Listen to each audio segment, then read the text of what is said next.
Welcome back, adventurers. Today we're diving deep into the world of Hyrule and uncovering the unexpected story behind Zelda II: The Adventures of Link. Released in 1987 for the NES, this title took a bold turn from its predecessor, The Legend of Zelda. But what led to the game's unique design choices and dramatic departure from the original formula? Join us as we unravel the rich tapestry that brought this iconic game to life.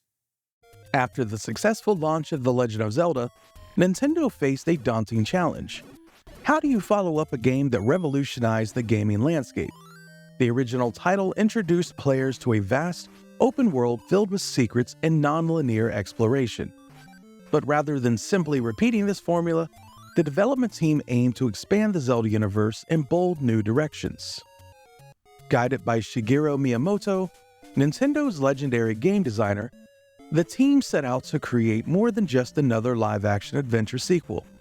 They envisioned a bold experiment that merged side-scrolling action with RPG elements, an unprecedented direction for the Zelda series.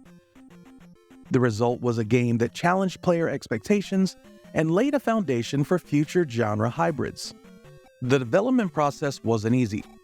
While there was talk of creating a direct follow-up to the first game using the same top-down style, the team quickly realized they needed to push the series into new territory. They experimented with different mechanics, platforming, leveling systems, and even RPG dialogue interactions. It was an ambitious move that came with a fair share of trial and error, but it ultimately birthed a sequel that stood out for its depth and innovation. In interviews, developers had mentioned that the desire to make Zelda 2 different stemmed partly from a philosophy at Nintendo at the time: not to repeat a formula too quickly.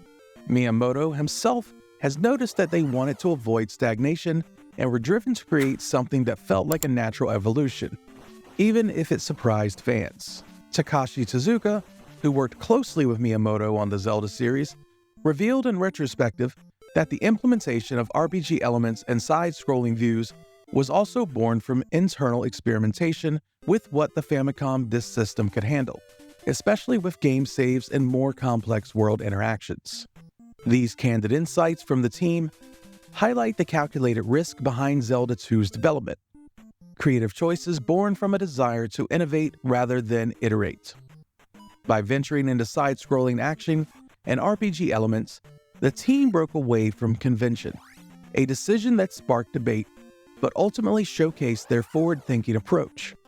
Years later, fans and critics alike would re-examine these decisions with newfound appreciation, recognizing Zelda 2 not as a misstep, but as a bold experiment that helped shape the series' evolution. One of the most striking differences between Zelda 2 and its predecessor is its shift to a side-scrolling perspective during combat and dungeon exploration.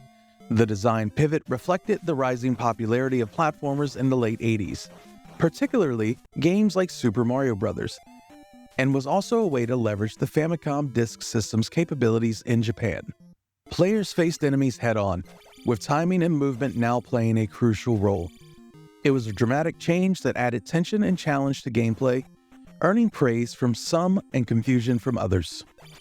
Zelda 2 introduced an experience point system, allowing players to level up Link's abilities.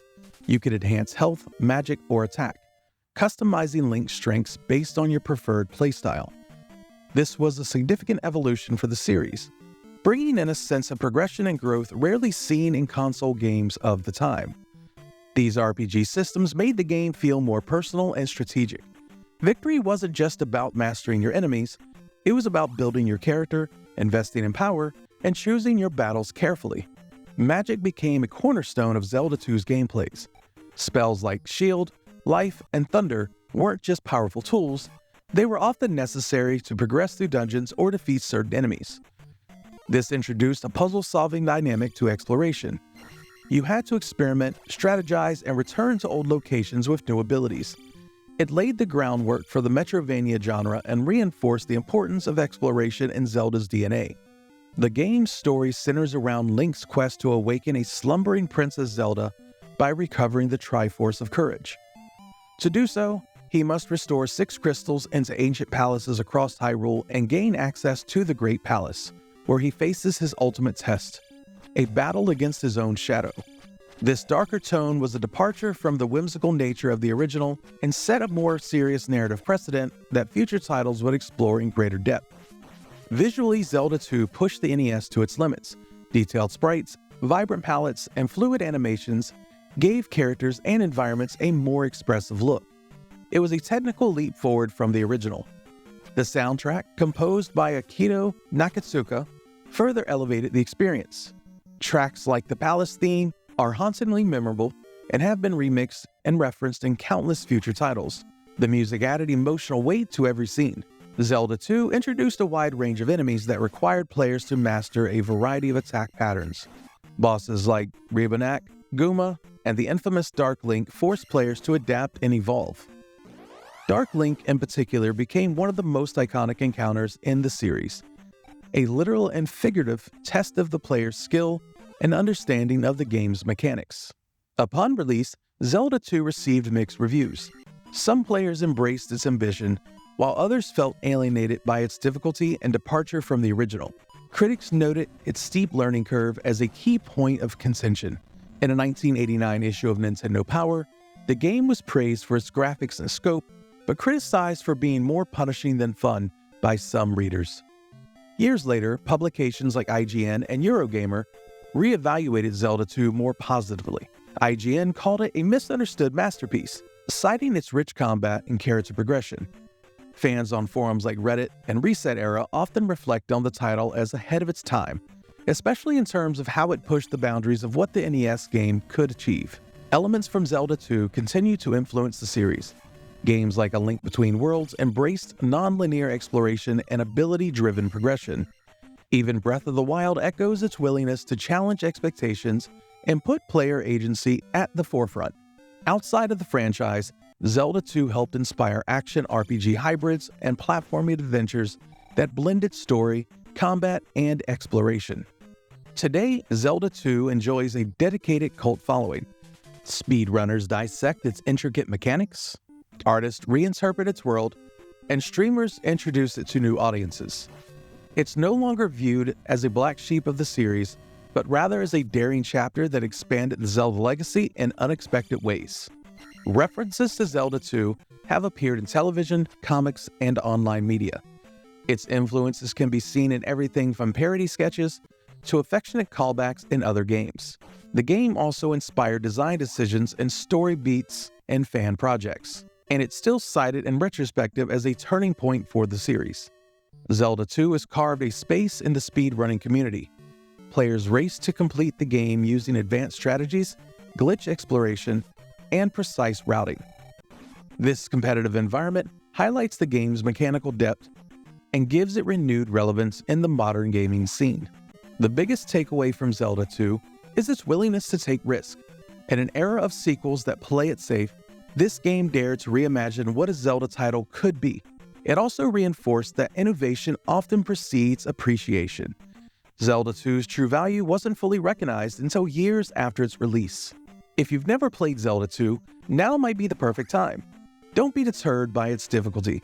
Approach it with patience and curiosity. Focus on upgrading attack first, manage your magic wisely, and don't hesitate to revisit towns and gather clues. Consider using the shield spell early in difficult dungeons to reduce incoming damage.